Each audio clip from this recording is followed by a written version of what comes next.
Gaudence Ayoti, niko hapa kuwaletea habari kubwa sana, habari ya mjini. Dyslexia Tanzania tumefika Dodoma. Tumewaletea mbio ya kipekee sana, mbio ya kusaidia jamii, mbio ya kugusa maisha ya watoto ambao wamezoea kunyanyapaliwa hadi wamekata tamaa, wameingia katika matumizi ya madawa ya kulevya. Hii ni mbio ya dyslexia.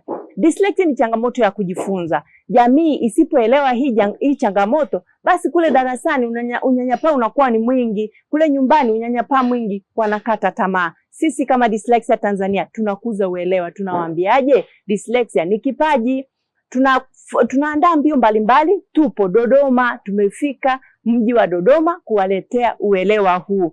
Tuna mbio tarehe 26. Hii sio ya kukosa. Njoo, badilisha maisha ya watu, badilisha maisha ya wanyonge.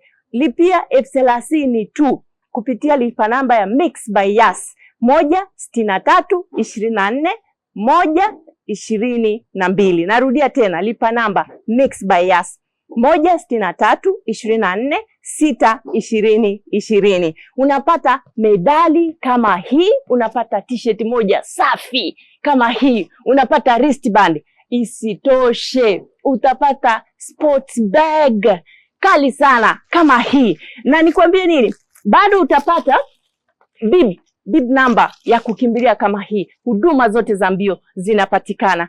Wadhamini wetu ni hospitali ya rufaa ya Dodoma. Karibu sana, tutakuwa na huduma ya kuleta huduma ya kwanza, watakuwa wanasimama pamoja na sisi, wahudumu wa afya watakuwepo pale. Karibu sana.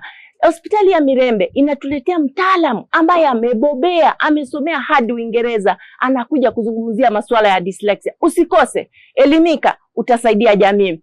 Na karibisheni sana, na wadau wengine wamesimama pamoja na sisi. Sponsor wetu mkubwa ni NSSF, anakuja kutufadhili, kutuletea huduma mbalimbali. Mixx by Yas pia wamesimama na sisi. Tunawashukuru sana sponsor wetu wote, tushirikiane kukuza uelewa katika jamii. Usikose tarehe 26 uwanja wa Jamhuri hapa Dodoma. Karibu sana, saidia jamii, ni mbio ya hisani.